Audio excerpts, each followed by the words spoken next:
hotel brands, and he joins us now. Bill, thank you very much for coming into the studio. Well, thank you for having me. Now, we mentioned that budget of $1 million per room. So that's taken by the budget for the whole hotel, and then we divide it by the number of rooms in the hotel. That's so that correct. also includes the restaurants and the spa, that sort of thing. Exactly. But that's still a pretty large amount of money to be spending. I mean, what is it going on? Well, you know, our work, sometimes we have a $2 million budget per room. Sometimes we have a $20,000 budget per room. So it goes on all sorts of a variety of things, but most importantly, it goes towards making experiences. Like what? What's the most indulgent thing you've done as a hotel designer? What have you done where you've gone, yeah, that's a high point for me? Well, all of these images that are behind us, they're from my latest project. It's called Lamarck University, which is actually a JW in Phú Quốc. It's this island in the south of Vietnam.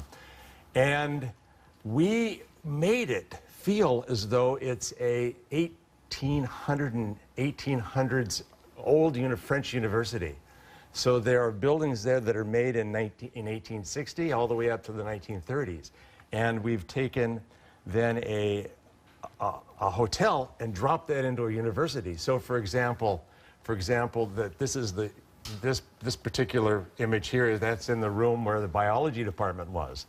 And there was the old chemistry department, and so that's on the beach. And so that's the best place in the world in order to mix drinks for a chemistry bar, right? So we've taken what is a normal hotel and made it into a learning experience, and that's the most important thing. You're obviously really invested in what you do. Do you ever go back to the hotels that you've helped design and build, like a secret shopper, not letting on who you are, and start getting a bit annoyed and fixing things and an antique is in the wrong place or the desk needs to be moved? I actually am employed as the visual policeman to do that on many hotels. We've done 14 Four Seasons.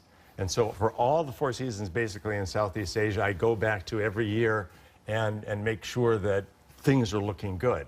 And then we do reports and make sure that things are polished. And we're constantly being employed to renovate. So it's like when I do something like this, it's like a baby of mine, and I want to see that baby grow and nurture. And for example, the Four Seasons in Chiang Mai, we've been going back to that now for 28 years, every single year, and nothing gets done without me knowing about it. Now, why Southeast Asia? Is there a particular demand there for ultra-luxury hotels? Well, Southeast Asia, as you know, is the most beautiful place in the world. Do you live there? I do. I've lived there for 35 years. I live in Bangkok there, and we have a wonderful studio in Bangkok and Bali. I employ about 180 people, and we design architecture, interiors, landscape architecture. We design the uniforms, we design the menus, the graphics, and even the music that the guests hear. So it's a complete immersive experience. When you were a kid, did you imagine that you would be a hotel designer? Was that always your dream? No way. There's no way. No way. I was artistic, but there was no way I could understand that that's what I was going to be doing. It's a very niche market. And what's your favorite hotel in the world? My favorite, good question. My favorite hotel is a little place that actually, it's called Chintamani in Siem Reap. And Siem Reap is in Cambodia. Okay. Okay, and it's just a few minutes away from the temples there.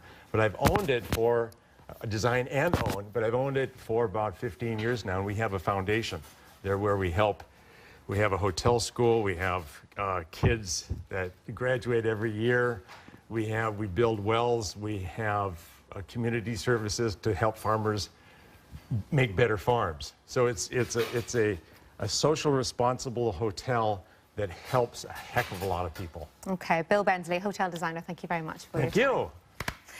Now, let's just take a quick look at the US markets before we go. And Wall Street is open higher on the back of those strong Walmart and Cisco results. You can see there the Dow up more than 0.5%, the Nasdaq up almost 0.75%, and like crude, following Brent crude down more than 0.5%. That is it from Talking Business for today. Coming up after the break, Philippa Thomas will be back with Impact. Don't forget you can get in touch with me and some of the team on Twitter. I'm at BBC Rachel Horn.